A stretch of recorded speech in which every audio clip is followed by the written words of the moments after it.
Les personnes toxiques ne disparaissent jamais complètement de nos vies. Mais j'ai découvert au fil des années qu'elles perdent tout pouvoir sur nous dès que nous cessons de leur donner ce qu'elles recherchent. Aujourd'hui, je vais partager avec vous 8 stratégies que j'ai testées et affinées personnellement. Des méthodes qui ont transformé ma façon d'interagir avec les individus toxiques et qui vous permettront de reprendre le contrôle de votre bien-être mental. Restez avec moi jusqu'à la fin, car la dernière technique que je révèle pourrait complètement changer votre perspective sur ces relations difficiles. La première stratégie que j'applique systématiquement consiste à m'entourer consciemment de personnes qui élèvent mon énergie plutôt que de la drainer. J'ai remarqué que lorsque je passais du temps avec des individus négatifs, j'absorbais inconsciemment leurs habitudes mentales et leur vision pessimiste du monde. Il y a quelques années, j'ai fait l'expérience suivante. Pendant un mois, j'ai délibérément réduit mes interactions avec les personnes qui me vidaient émotionnellement, et j'ai augmenté le temps passé avec celles qui m'inspiraient. Le résultat fut saisissant. Mon niveau d'énergie a grimpé, ma confiance en moi s'est renforcée, et j'ai commencé à voir les défis comme des opportunités, plutôt que comme des obstacles. Pour identifier ces personnes ressources, je me pose 3 questions simples. Est-ce que je me sens plus fort après avoir passé du temps avec cette personne? Est-ce qu'elle célèbre mes succès sans jalousie? Et est-ce qu'elle me pousse à devenir meilleur sans me juger? Les personnes toxiques tentent souvent de nous convaincre que tout le monde est aussi manipulateur qu'elles. Mais les individus bienveillants nous rappellent que la générosité et l'authenticité existent encore. La deuxième technique que j'ai développée consiste à utiliser l'humour comme bouclier psychologique contre leurs attaques. Les personnes toxiques se nourrissent de tensions et de conflits. Mais que se passe-t-il quand vous refusez de leur donner ce qu'elles veulent? J'ai appris cette leçon avec un collègue particulièrement critique qui commentait constamment le travail des autres. Un jour, il a fait une remarque sarcastique sur ma façon de m'organiser devant toute l'équipe. Au lieu de me défendre ou de me justifier, j'ai souri et répondu « Tu as raison, Einstein aussi avait un bureau chaotique. Je suis clairement sur la bonne voie vers le génie. » L'équipe a ri, et sa tentative de m'embarrasser s'est retournée contre lui. L'humour désamorce leur stratégie en changeant complètement l'énergie de l'interaction. La clé réside dans un humour léger et intelligent, jamais agressif ou méchant. Si quelqu'un vous interrompt constamment en réunion, vous pouvez dire avec un sourire « Je ne savais pas qu'on jouait au relais de parole aujourd'hui, mais c'est à mon tour maintenant ». Cette approche vous permet de garder le contrôle tout en évitant l'escalade. Ma troisième stratégie, que j'ai mise au point après plusieurs expériences douloureuses, consiste à limiter drastiquement l'accès que certaines personnes ont à mon énergie et à mon temps. J'ai compris que tout le monde ne mérite pas une place au premier rang de ma vie, peu importe les liens familiaux ou l'ancienneté de la relation. J'avais une amie d'enfance qui ne m'appelait que pour se plaindre de sa vie, monopolisant des heures entières sans jamais s'intéresser à ce que je vivais. J'ai commencé à répondre différemment à ces appels. Cela semble difficile. Qu'est-ce que tu comptes faire pour changer cette situation? Cette simple question a suffi à réduire la fréquence de ces appels de plainte. Pour les membres de la famille toxique, j'ai appris à hocher la tête poliment et à garder mes projets personnels pour moi. Leur désapprobation perd de sa force quand ils n'ont pas accès à tous les détails de ma vie. Je visualise ma vie comme un club privé où je suis le responsable de la sécurité. Les personnes toxiques restent à l'entrée, les manipulateurs dans le parking, et seuls ceux qui me respectent vraiment accèdent à l'espace VIP. Quand j'ai commencé à appliquer ces méthodes, j'ai réalisé à quel point j'avais sous-estimé l'impact de mon environnement social sur mon bien-être. Si cette vidéo vous apporte déjà des prises de conscience, prenez une seconde pour vous abonner et activer la cloche de notification. Ces techniques demandent de la pratique. Et j'ai encore tellement de stratégies à partager avec vous dans mes prochaines vidéos que vous ne voudrez pas rater. Votre soutien me donne la force de continuer à creuser ces sujets essentiels pour notre développement personnel. La quatrième technique que j'ai intégrée dans ma routine quotidienne est de rester laser focalisé sur mes objectifs personnels, même quand le chaos règne autour de moi. Les personnes toxiques excellent dans l'art de la distraction. Elles créent des drames, génèrent des conflits et essaient constamment de faire de leurs problèmes vos problèmes. J'ai travaillé avec un collègue qui passait son temps à créer des polémiques et à répandre des ragots dans l'équipe. Au début, je me laissais entraîner dans ces discussions, perdant des heures précieuses à écouter ses complaintes ou à me défendre contre ses insinuations. Puis j'ai pris une décision radicale. Chaque minute consacrée à sa négativité était une minute volée à mes projets, à ma croissance et à ma tranquillité d'esprit. J'ai commencé à répondre systématiquement. Je suis vraiment concentré sur mes dossiers actuellement. Je ne peux pas me permettre de me disperser. Cette phrase magique a créé une barrière invisible mais efficace. Plus je restais focalisé, moins il avait de pouvoir sur moi. Et progressivement, mon attitude a inspiré d'autres collègues à faire de même. Pour maintenir cette concentration, j'écris mes objectifs chaque matin et je me rappelle pourquoi ils sont importants pour moi. Quand quelqu'un essaie de me détourner de ma route avec ses problèmes, je me recentre immédiatement sur mes priorités. La 5e stratégie que j'ai adoptée consiste à refuser catégoriquement de participer à leur jeu psychologique. Les personnes toxiques sont des marionnettistes émotionnels qui excellent dans l'art de nous faire réagir selon leurs désirs. Elles lancent des pics calculés, créent des situations où nous nous sentons obligés de répondre, puis utilisent nos réactions contre nous. J'ai appris à reconnaître ces pièges en observant les schémas récurrents, les commentaires passifs-agressifs, les questions déstabilisantes, les reproches déguisés en conseils. Un membre de ma famille avait l'habitude de lancer des remarques comme « Ça doit être agréable d'avoir autant de temps libre, certains d'entre nous travaillent vraiment dur ». Avant, je m'empressais de me justifier, tombant directement dans son piège. Maintenant, je réponds calmement. Tu as le droit d'avoir ton opinion, et je change de sujet. La frustration sur son visage quand elle n'obtient pas la réaction escomptée me confirme que j'ai repris le contrôle. Le silence stratégique est parfois votre meilleure arme.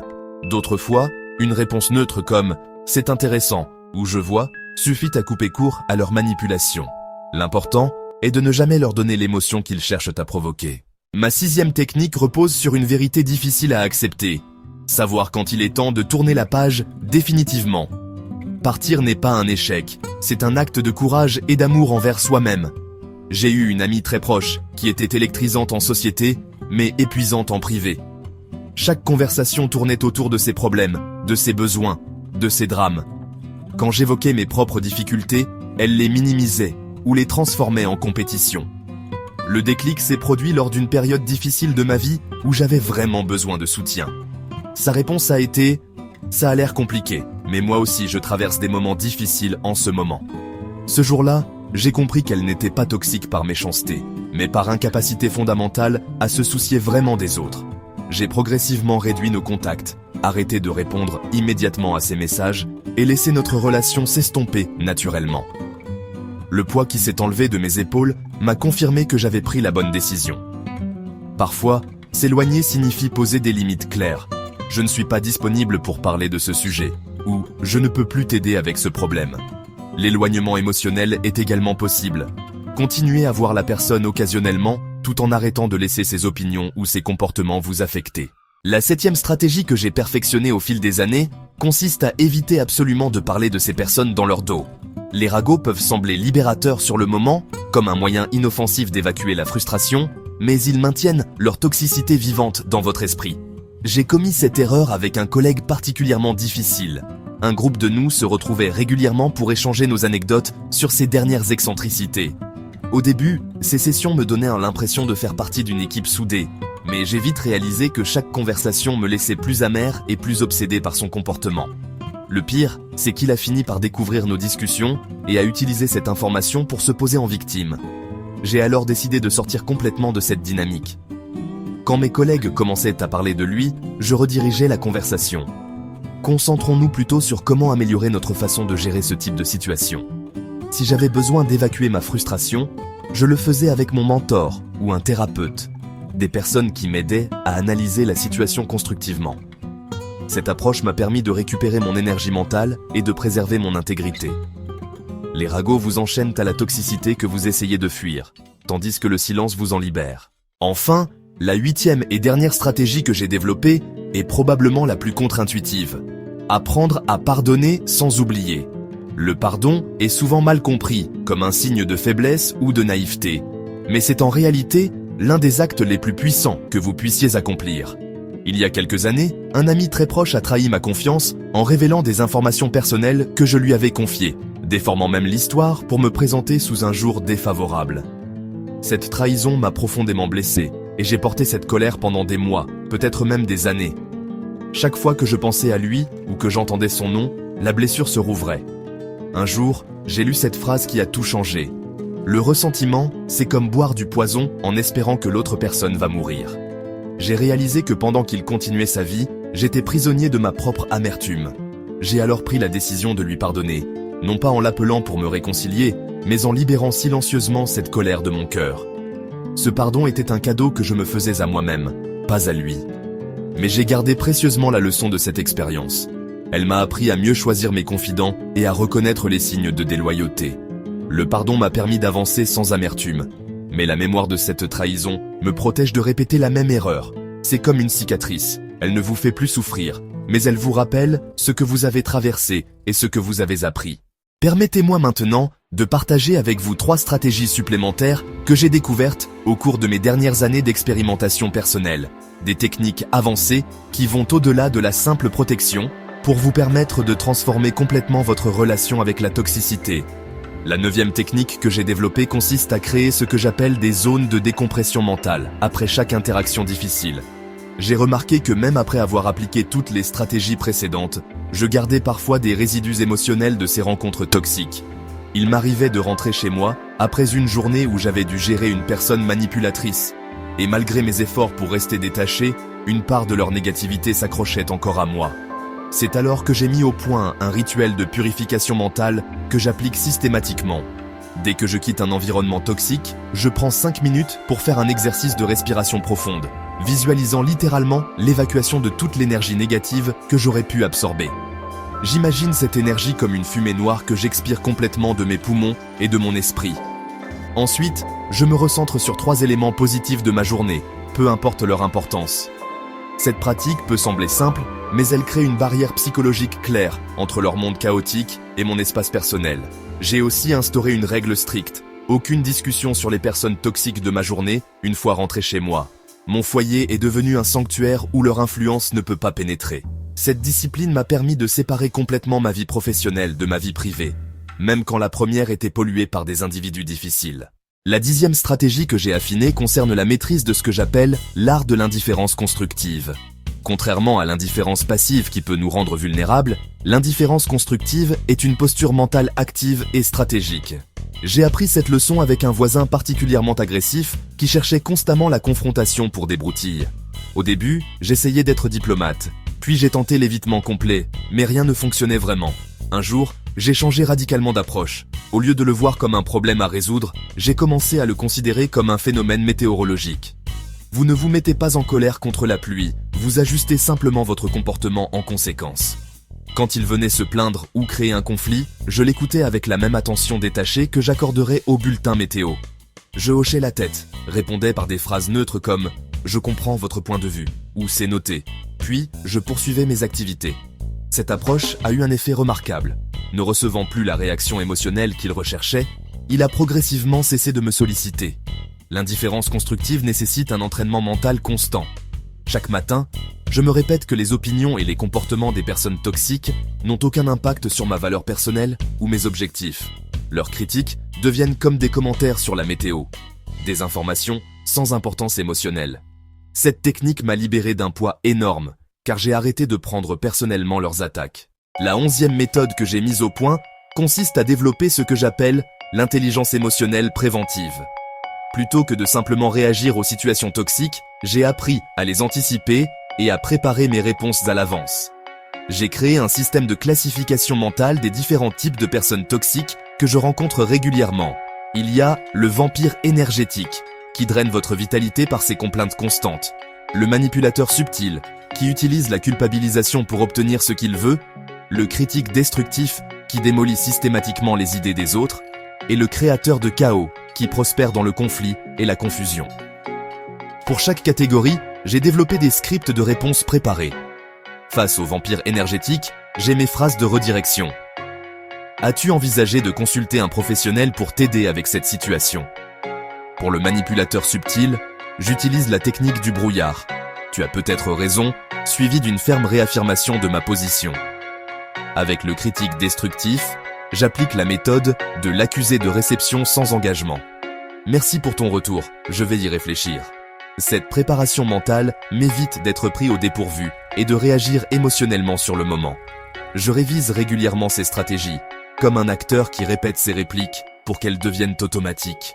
Cette approche proactive m'a donné une confiance remarquable dans ma capacité à gérer n'importe quelle situation toxique. Au-delà de ces techniques de gestion, j'ai aussi développé ce que j'appelle la méthode de reconstruction positive, une 12e stratégie qui vise à utiliser les expériences toxiques comme catalyseur de croissance personnelle. Chaque interaction difficile est devenue pour moi une opportunité d'identifier mes zones de vulnérabilité et de les renforcer. Après chaque confrontation avec une personne toxique, je me pose 3 questions essentielles. Qu'est-ce que cette situation révèle sur mes limites actuelles? Quelles compétences dois-je développer pour mieux gérer ce type de situation à l'avenir? Et comment puis-je transformer cette expérience négative en apprentissage positif? Par exemple, après avoir été manipulé par un collègue qui utilisait la culpabilisation pour me faire accepter des tâches supplémentaires, j'ai réalisé que je manquais d'assertivité. J'ai alors investi du temps dans l'apprentissage de techniques d'affirmation de soi, la lecture de livres spécialisés et même quelques séances avec un coach en communication. Cette expérience désagréable m'a finalement rendu plus fort et plus compétent. J'ai créé un journal de croissance où je documente chaque interaction toxique et les leçons que j'en tire. Cette pratique transforme la frustration en curiosité intellectuelle et le sentiment de victimisation en empowerment personnel. Avec le temps, j'ai commencé à voir les personnes toxiques comme des professeurs involontaires qui me révèlent mes axes d'amélioration. La 13e technique que j'ai perfectionnée concerne la création d'un réseau de soutien stratégique. J'ai compris qu'affronter seules les personnes toxiques était non seulement épuisant, mais aussi peu efficace. J'ai donc constitué autour de moi un cercle de personnes de confiance avec qui je peux partager mes expériences et obtenir des conseils objectifs. Ce réseau inclut un mentor professionnel qui m'aide à naviguer les situations délicates au travail, un ami proche qui a lui-même traversé des expériences similaires, et un thérapeute qui m'apporte un éclairage psychologique expert. Chaque membre de ce réseau joue un rôle spécifique dans ma stratégie globale de gestion des relations toxiques. Mon mentor m'aide à développer des stratégies professionnelles appropriées, mon ami me rappelle que je ne suis pas seul dans ces difficultés, et mon thérapeute m'aide à comprendre les patterns psychologiques sous-jacents. J'ai établi des règles claires pour ces échanges. Pas de simple défoulement émotionnel, mais des discussions constructives, orientées vers des solutions. Avant chaque conversation, je prépare des questions spécifiques et des éléments concrets à discuter. Cette approche structurée transforme le soutien social en véritable outil de développement personnel. Je contribue également à ce réseau en offrant mon aide aux autres membres quand ils font face à leurs propres défis relationnels. Cette réciprocité renforce les liens et crée une dynamique positive où chacun grandit grâce aux expériences des autres. Ma 14e stratégie porte sur le développement de ce que j'appelle l'immunité émotionnelle. Comme notre corps développe des anticorps après avoir été exposé à des virus, notre esprit peut développer une résistance aux manipulations après avoir été exposé à des comportements toxiques. J'ai commencé à étudier systématiquement les techniques de manipulation les plus courantes. La culpabilisation, le chantage affectif, la triangulation, le gaslighting, la victimisation et bien d'autres. Plus je comprends ces mécanismes, moins ils ont d'effet sur moi. J'ai créé une sorte de guide de détection mentale que je consulte mentalement quand quelque chose me semble suspect dans une interaction. Si quelqu'un essaie de me faire culpabiliser en disant « Si tu m'aimais vraiment, tu ferais cela pour moi », je reconnais immédiatement la technique du chantage affectif et je peux répondre calmement « Mon affection pour toi n'est pas conditionnée par ma capacité à répondre à toutes tes demandes ». Cette connaissance théorique me donne une longueur d'avance et m'évite de tomber dans leurs pièges émotionnels. J'ai aussi développé des exercices d'immunisation que je pratique régulièrement.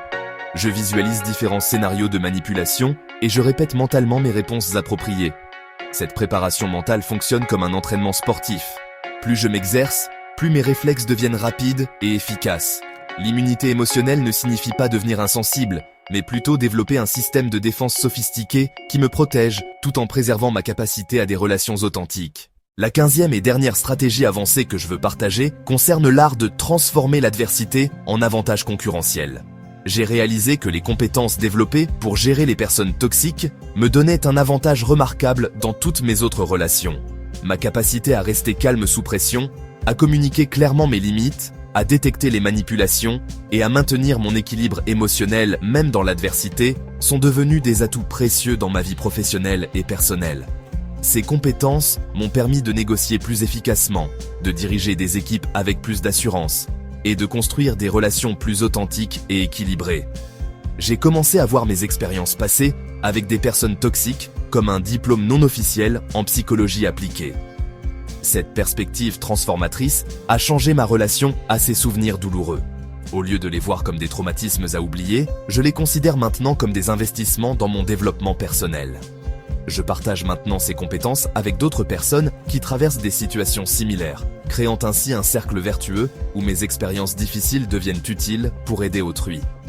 Cette transformation de la souffrance en service donne un sens profond à tout ce que j'ai vécu et me motive à continuer d'apprendre et de grandir. L'ensemble de ces 15 stratégies forme ce que j'appelle mon système immunitaire relationnel complet. Elles m'ont permis non seulement de me protéger des personnes toxiques, mais aussi de transformer ces expériences difficiles en opportunités de croissance exceptionnelles. Aujourd'hui, je peux dire avec certitude que ces défis relationnels, aussi douloureux aient-ils été sur le moment, ont fait de moi une personne plus forte, plus sage et plus équilibrée. Gérer les personnes toxiques ne consiste pas seulement à les éviter ou à s'en protéger, mais à utiliser ces interactions comme un gymnasium pour développer nos muscles émotionnels et psychologiques. Votre énergie est votre ressource la plus précieuse. Vos rêves méritent d'être poursuivis sans entrave, et votre vie mérite d'être construite sur des fondations solides de respect mutuel et d'authenticité. Ne permettez jamais à quiconque de détourner votre attention de ce qui compte vraiment pour vous ou de vous faire douter de votre valeur intrinsèque. Ces stratégies demandent de la pratique et de la patience, mais les résultats en termes de bien-être mental et de qualité de vie sont absolument transformateurs. Si ce contenu approfondi résonne avec votre expérience personnelle et vous inspire à reprendre le contrôle de vos relations, abonnez-vous dès maintenant et activez les notifications pour ne rater aucune de mes prochaines explorations sur le développement personnel et la psychologie relationnelle. Ensemble, nous construisons une communauté de personnes déterminées à prendre le contrôle de leur bien-être mental et à créer des relations épanouissantes basées sur le respect mutuel. Partagez en commentaire laquelle de ces 15 techniques vous interpelle le plus et pourquoi. Votre retour d'expérience enrichira notre discussion collective et m'aidera à créer du contenu encore plus ciblé et utile pour répondre à vos besoins spécifiques.